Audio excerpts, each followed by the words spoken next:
si princ, jenž znal jen pýchu, chlad a hřích. Nečistá duše skrytá pod maskou sličné tváře. Neuznal soucit, vyhnal starou žebračku z nádvoří. Byl to jen klam, jen lesk bez hřejivého jádra. A trest ho zasál hluboký, temný, plný zmaru. V hradě z černého kamene spí prokletý sen.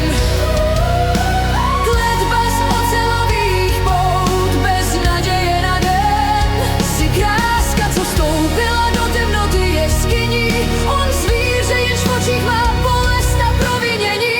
Láska v drsných spárech, růže z krve, stína hrob. Zlomí se kouzlo, až odpoví kráska na jeho vzlik. Pohled, co soudí, musí poznat pravou tvář.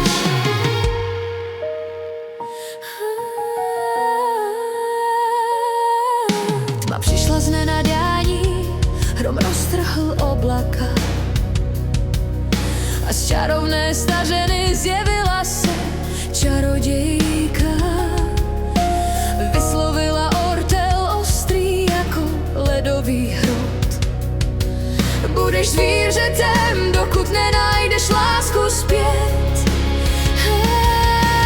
Pohrdl si krásou, pohrdl si soucitem. Tak žij ve stínu s ohavným pohledem zvířete. Zvíře, jenž pláče v brnění zdrápů a tesá. V hradě z černého kamene spí prokletý sen. Kletba z ocelových pout bez naděje na den. Si kráska, co vstoupila do temnoty jeskyní. On zvíře, jenž v očích má bolest a provinění. Láska v drsných spárech, růže z krve, stína hrob. Zlomí se kouzlo, až odpoví kráska na jeho vzlik. Pohled, co soudí, musí poznat pravou tvář. Zrcadla lžou, srdce pravdu skrýjí. Jen v temnotě se duše očistí. Rozbité sny, v nichž naděje se mísí. Čekají na úsvit, co kletbu zruší. V hradě z černého kamene spí prokletý sen. Kletba z ocelových pout bez naděje na den. Si kráska, co vstoupila do temnoty jeskyní.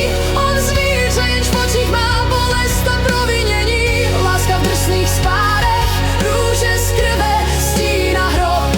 Zlomí se kouzlo, až odpoví kráska na jeho vzlik.